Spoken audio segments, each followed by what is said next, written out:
The night air in rural Alabama felt heavy, as if the darkness itself were watching. A wide, empty field lay surrounded by trees so dense they swallowed what little moonlight existed. No houses, no traffic. Just the quiet shuffle of boots against dirt and the low murmur of voices trying to sound fearless. Scott stood in line with the others, a black blindfold pulled tight across his eyes.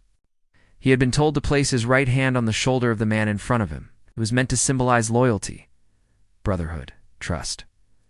To Scott it felt like standing on the edge of a cliff. A voice rose from somewhere ahead, calm and cold.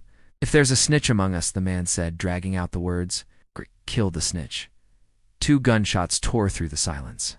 The sound echoed through the trees, sharp and final. Someone laughed, someone cheered. Scott did neither. His face stayed neutral, his breathing steady, even as his heart slammed against his ribs. He knew that if the truth about him surfaced, those shots would not be fired into the air. They would be fired into him.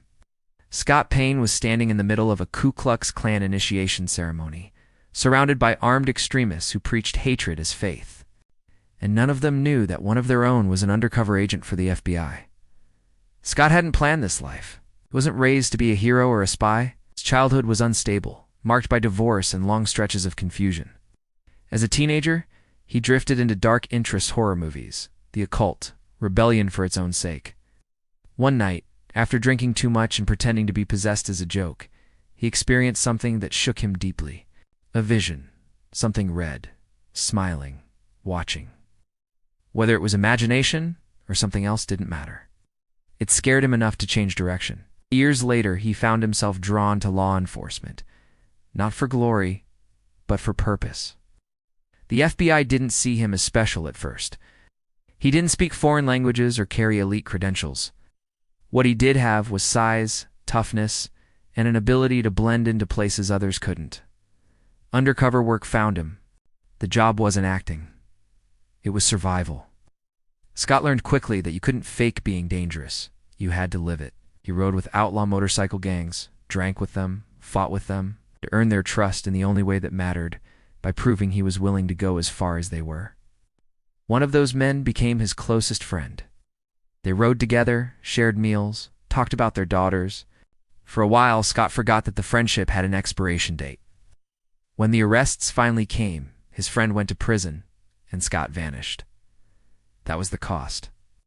When Scott entered the world of the Ku Klux Klan, he expected ignorance and empty ritual. What he found instead was something quieter but still lethal. The Klan recruited slowly, carefully. They hid their hatred behind talk of heritage and tradition, but the violence was always just beneath the surface. Scott knew how to get in. He called a hotline, spoke their language, said the things they wanted to hear. Meetings followed, tests, background questions. Eventually, a ceremony in the woods where blindfolds were tied and threats were made real with gunfire. Walking away that night, Scott felt the weight of what he had done. He had infiltrated one of the most notorious hate groups in American history. But even as he went deeper, the FBI was already looking ahead. The Klan was old, fragmented. The real danger was something newer, more extreme. A movement that didn't want influence. It wanted collapse. Online, Scott rebuilt himself again. A new name, a sharper edge.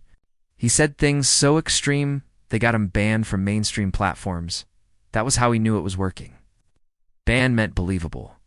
On fringe networks, he found them. They called themselves the Base. These men didn't talk about protests or politics. They talked about killing, about sabotaging infrastructure, about poisoning water supplies and executing enemies.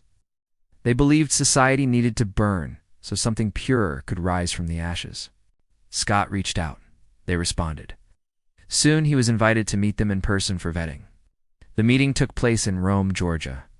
Scott arrived alone, knowing he would be searched. He wore no recording device on his body, but hidden in his truck was a tracker. It was the only way the FBI could intervene if things went wrong. The men pulled out a handheld scanner and swept it over him. Nothing. Then they moved toward the truck. The scanner began to scream. Lights flashed. Alarms sounded. Scott felt his blood turn cold. He prepared himself for the possibility that this was the moment everything ended. One of the men waved the device toward nearby power lines. It reacted the same way. Interference, he said, annoyed. They laughed it off. Scott kept his composure, even as he realized how close he had come to death.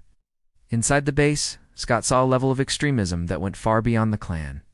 They trained like soldiers, pushed their bodies to exhaustion, and glorified violence as destiny. They burned American flags and religious texts. They spoke openly about murder as if it were an errand. At one gathering, they stole a goat, sacrificed it, and drank its blood while high on drugs. To them, it was symbolic. To Scott, it was a reminder that there were no limits here.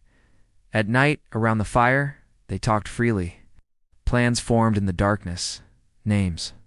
Addresses. Methods. Eventually. Scott was trusted enough to hear about a camping trip. He knew immediately what that meant. They were planning to kill an anti-fascist couple, break into their home, execute them, burn the house to destroy evidence. They discussed gloves, tape, even wearing diapers to avoid leaving DNA. Scott listened, agreed, recorded every detail.